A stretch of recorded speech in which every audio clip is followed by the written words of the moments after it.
Well, I would like to start off by asking Mr. Partha Bhattacharyya here a question. Not very often do we find a captain of industry of your eminence write about their experience. So I would like to ask you first, what led you to writing this book, which was, when coal became gold, as she's talking. Thank you, Deepak. If I may address you, Please.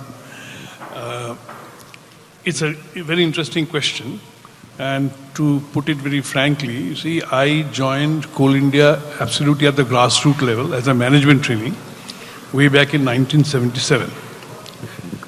I was consistently doing good work, getting promotions in time, but the work was not something on which can become the material of a book. It could be material of some articles maybe, but nothing to write a book for the first 24 years, or rather 26 years.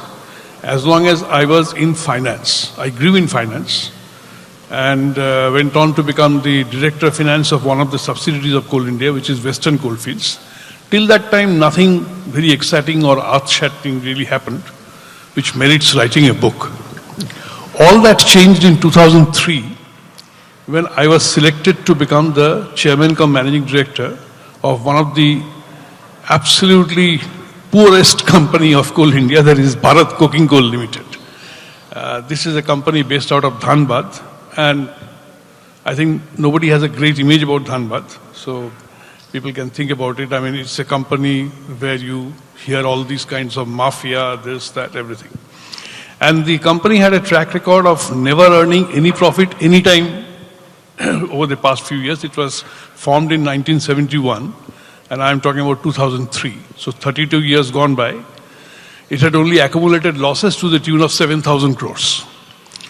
And honestly, there was no idea as to what is to be done about this company.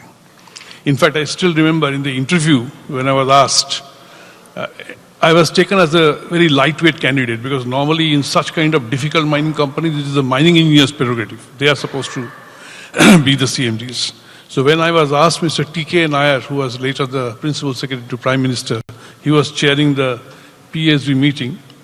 So he asked this question there, are you aware of the problem of the company?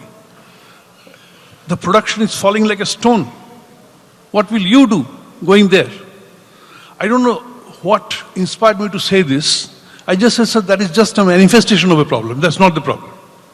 The problem is elsewhere. The company has been in BIFR for the last 4 years, and still it hasn't been able to produce a plan of action. So there is somewhere consensus is lacking as to what is to be done. And that is a bigger problem. And these are manifestations. So then the question, the whole conversation turned into, what do you think is the capability required to enforce consent, build this kind of consensus? I said, simple consensus building capability of a high order. So they asked me, do you have that? I gave them a couple of examples, and the job was mine. But once I got the job, my very senior people in the company, particularly in Western Coalfields, senior mining engineers, they were simply lamenting. Where are you getting into, and what kind of a situation you will be in? So when I went there, I found that very interesting thing.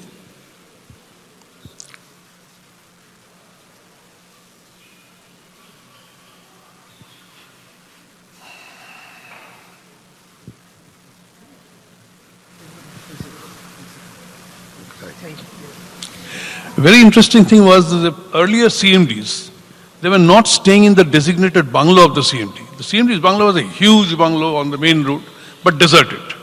He was staying in one of the director's bungalow inside the main campus.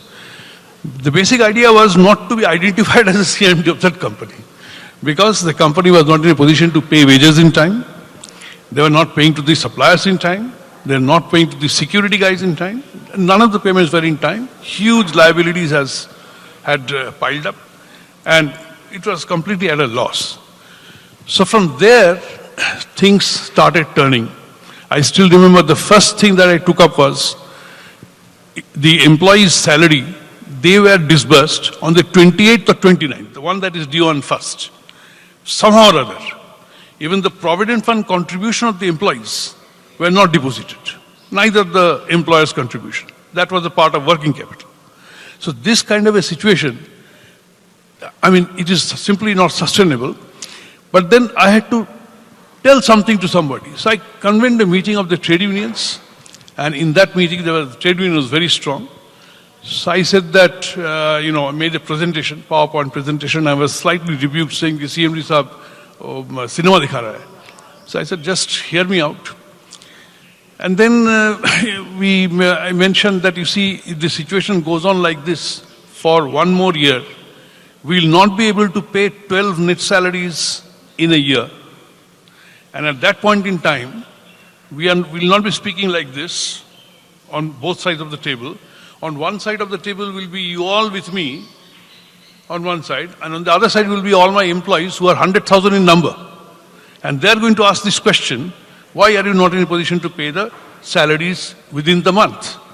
At that point in time, since I have come only 6 months back, I will not answer, you will answer. Are you okay to do that?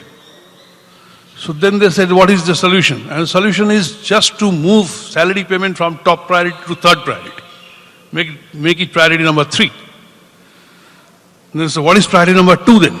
I said, payment for such supplies without which production cannot happen.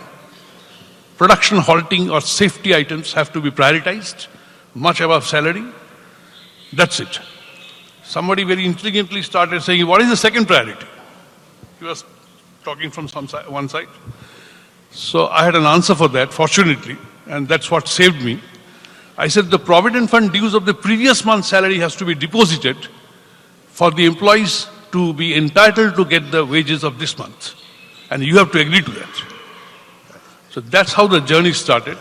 I don't want to elaborate much further, but lots of things happened in BCCL, and BCCL finally turned around after 2.5 years.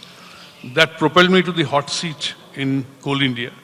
And I think the BCCL story is a great story. I have actually kept a chapter on that particular subject, and I'm very happy and satisfied about it. That was the first incident which led me to think that I should be writing a book.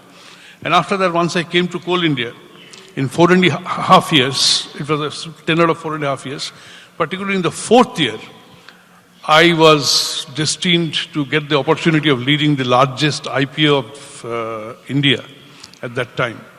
And that was a blockbuster IPO. Everybody knows that the IPO was great, but very few people know what made it great. I thought that there is a good case to write about that.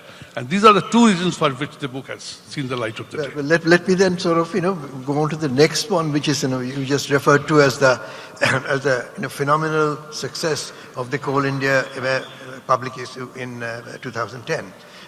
Would you like to say a few words about it? The book has a kind of ball-by-ball description of this, apart from other things. So perhaps you would like to... I'll be very happy to do that. See, the company was really not known for the right reasons. The people heard about the company whenever there was a coal crisis. Power stations not getting coal, that is the usual thing. Or coal supply to power stations affected. Otherwise, a little stray here and there, some kind of thing. People didn't know that this is actually the bedrock of sustainability of the energy systems in the country. How many people know about this? This light here you are seeing, behind this there is a coal. Do we realize? We don't realize. We don't care to realize. But that's a fact. And this company has actually done wonders. To my mind, there is no other company in the country with a strategic relevance as high as Coal India. But let that be apart. The thing is that it has to be said. It has to be told. And the telling rightly held the key to that IPO success. So that's what we started thinking right from the beginning.